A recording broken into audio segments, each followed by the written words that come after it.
네. 안녕하세요. 자, 지금 이 시간에는요, 우리 관세법 시행령이 2월 달에 이제 개정이 됐습니다. 자, 그 개정된 시행령 부분을 좀 보실 텐데, 제가 법률 개정이 됐을 때 2월 달에 시행령 개정이 한 번 더 될 거예요 라고 말씀을 드렸죠.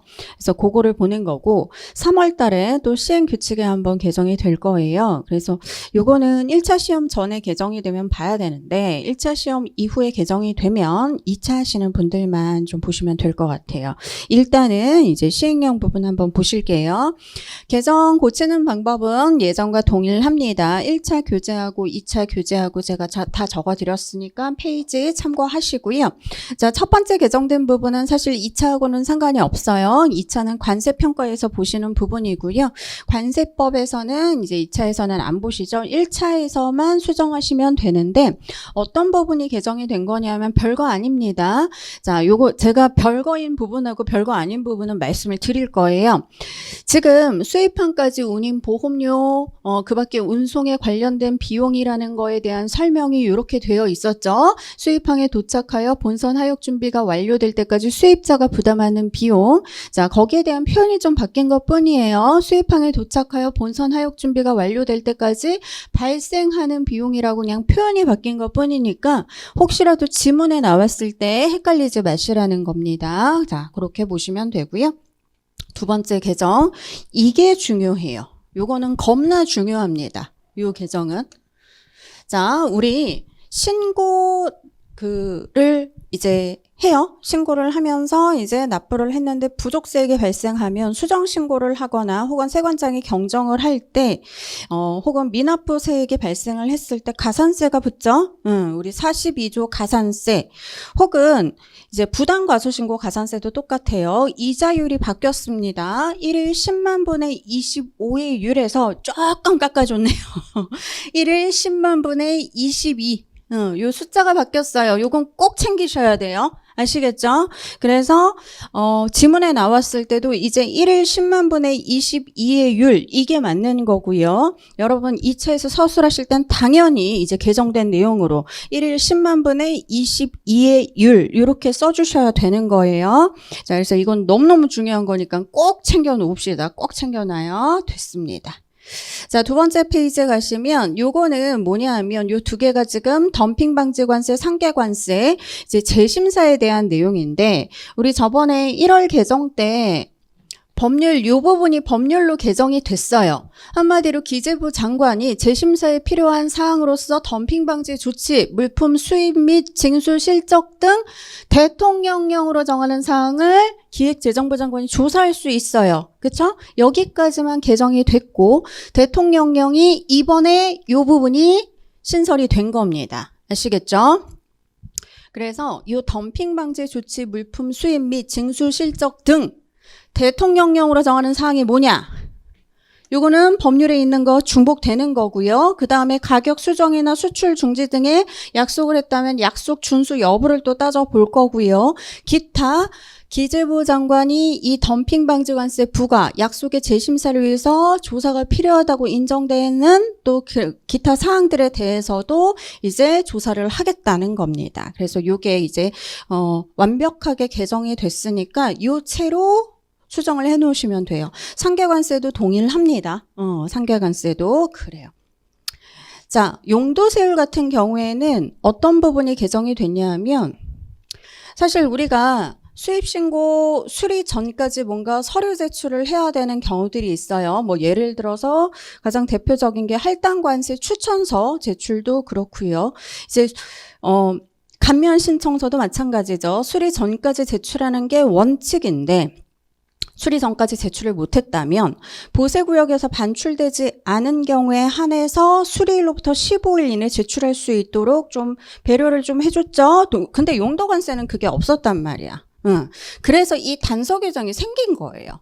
다만 보세구역에서 반출하지 않았다면 용도세율 적용 신청서를 원래는 수리 전까지 제출을 하는 게 원칙인데 수리일로부터 15일 되는 날까지도 제출할 수 있도록 배려를 해준 거예요. 그래서 이게 요즘 계속 붙는 추세인데 용도세율에만 없었단 말이에요. 그래서 용도세율에도 이게 이번에 단서 규정이 신설이 된 겁니다. 자, 요거는 우리 같이 좀 보실게요. 환급 신청 제출 서류라고 나오는데, 자, 교재 보시면서 좀 할게요. 제가 좀 보여드리려고. 2번과 3번 목차를 좀 수정을 하셔야 돼요. 페이지는 1차 교재와 2차 교재 보시면 되고, 요 지금 환급이 수입한 상태 그대로 수출되는 자가 사용 물품에 대한 관세 환급이죠. 요게 지금 법률이 개정이 됐을 때 괄호 1번에 동그라미 3번이 생겼었죠. 3번이 생겼고 괄호 2번 이제 보세 판매장 구입 물품이 환불되는 경우 관세 환급도 좀 개정이 됐었어요. 그렇죠? 국제무역 선기 안에서 판매하는 물품까지 환불을 받을 때 환급해 주겠다. 그게 생기면서 2, 3번에 신청 서류, 신청할 때 제출해야 되는 서류랑 환급하는 관세액이 조금 바뀌었습니다. 일단 신청서는 어떻게 신청할 때 제출 서류는 어떻게 해야 되냐? 신청서는 당연히 내야 되는 거고 지금 신청서에 첨부 서류가 이렇게 되는 거예요. 수입신고 필증 혹은 이를 가름하는 세관 증명서, 한마디로 들어왔던 걸 증명을 해야겠죠. 그 다음에 두 번째가 나가는 거, 수출 증명하는 서류나 환불 증명하는 서류예요. 그래서 괄호 1에 동그라미 1, 2는 수출 신고 필증이나 가름하는 세관 증명서, 3번 같은 경우에는 이제 운송 서류라든가 아니면 판매자가 운송 서류, 그 다음에 판매자가 발행한 환불, 반품 증명 자료, 그 다음에 괄호 2번 같은 경우에는 마찬가지로 환불, 반품 증명하는 자료를 제출을 해야 된다라는 거지. 그치? 그래서 이렇게 환급 신청 제출 서류가 구체적으로 개정이 됐고요. 그 다음에 환급하는 관세에 전부 수출하거나 전부 환불 때문에 이게 생긴 거야.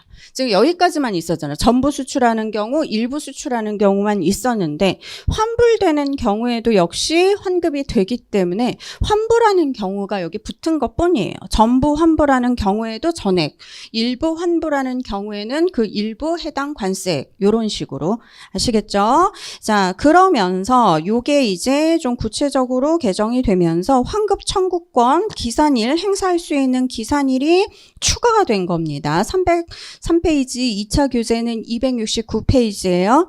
보시면 우리 8개가 있었지? 8개가 있었는데 5번 밑에다가 이 6번을 신설을 하시고 나머지 6, 7, 8번을 7, 8, 9로 바꾸시면 되는 거예요.